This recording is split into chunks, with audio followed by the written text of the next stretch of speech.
Hello my dear students, তোমাদের জন্য ইতিহাস থেকে একটা গুরুত্বপূর্ণ প্রশ্ন আমি করছি।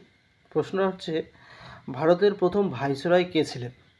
Option A lord Lytton, option B lord Clive, option C lord Canning, option D lord Bentinck.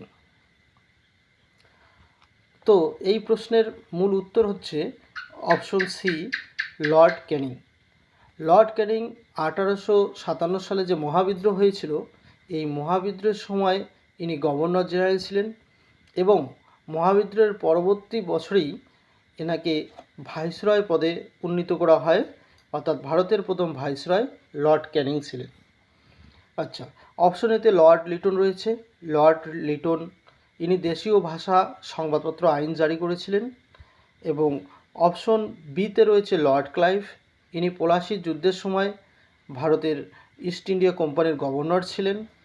Option ডিতে রয়েছে লর্ড ক্যানিং, লর্ড বেন্টিং।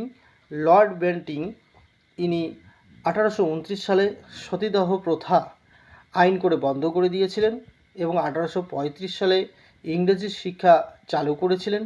পাশাপাশি 1835 সালেই কিন্তু আমাদের ভারতে মেডিকেল কলেজ প্রতিষ্ঠিত হয়েছিল। তো এই বিষয়গুলি তোমাদের মনে রাখতে হবে। আর এরকম ক্লাস বা ভিডিও পেতে গেলে চ্যানেলে তোমরা দেখো, অনেক ভিডিও আছে। ওকে, বাই।